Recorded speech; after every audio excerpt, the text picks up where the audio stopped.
Hi, so my name is David Castro. Specifically for week one, we focus on the personal identity analysis assignment.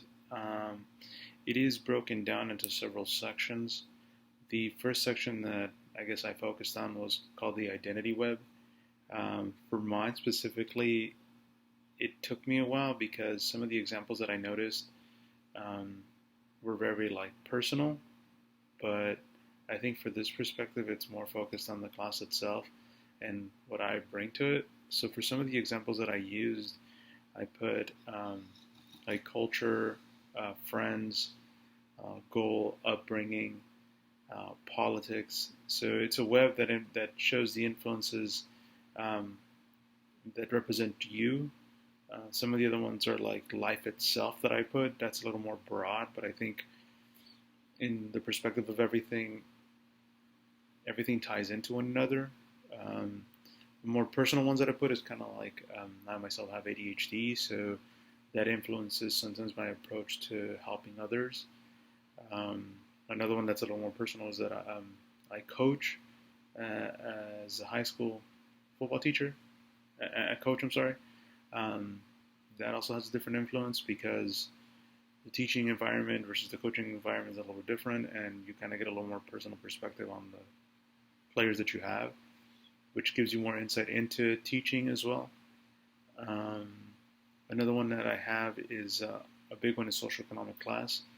Somebody who's at a higher economic class might have a hard time understanding those who are in a lower income class um, and relating to some of the hardships that they deal with. And then lastly, in the middle, what I put was a quote specifically for teaching, and it says, "Life is a teacher. The more we live, the more we learn."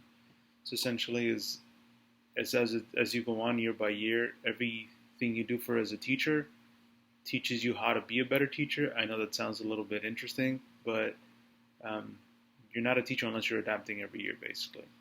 The second activity that we did was the cultural iceberg.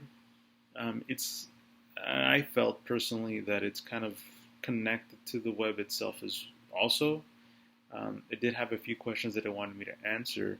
Um, so some of them were like, what is the major cultural factors that for me? I think personally, um, your values and your beliefs uh, tie into you culturally very hard, or against it, depending on the person that you are. Sometimes harsh cultural beliefs will have an impact inadvertently the opposite way to those who might find opposing views to it.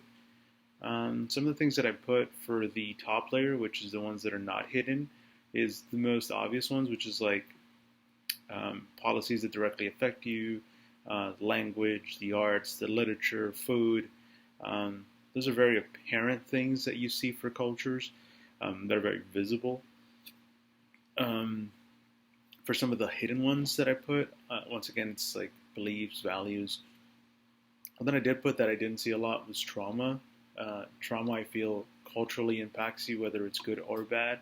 Um, Another one that I put is the environment specifically that you're in.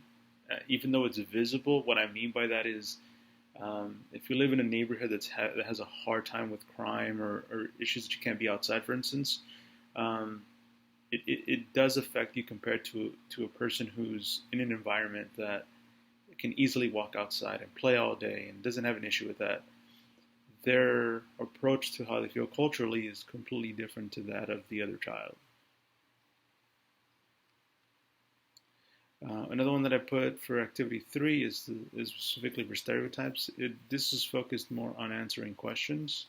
Um, and the main focus on that, I don't want to bore you guys, essentially is um, how does race affect me? Honestly, I'm very against things like this. I don't really care, and I don't mind what race anybody is. And I don't think anybody should, anyways. But that's not something I'm going to get into. Um, I think it's good to talk about race, and I think it's good to talk about where race comes from, educate yourself on things like that. There's not an issue with talking about race. Should it influence me? No, I don't think so. And if it does, I do tend to try to reflect on it because I don't think it's properly okay to encompass your entire identity or others with just race alone. Um, the activity 4 was hidden bias. Um, I took the test. I've taken it before several times for other classes, and the result tends to be the same, which I'm glad, which is I hold a neutral party to being biased. I don't feel that I am biased, or maybe if subconsciously sometimes I am, I do try to reflect on it. Um, and I don't think it should represent people at all. Like, I hate having to reiterate and educate others about that. And it's hard when sometimes you're like, no, like that's your bias, right? I understand, but that doesn't mean that that represents that person. And lastly, it was the personal assets section. Um, I put for my assets, honestly, it's my personal hardships, my disability. I'm compassionate. I'm realistic. I'm educated in child development. Um, I actually, ironically, had a difficult time with education growing up, and still do. And somehow I'm still here.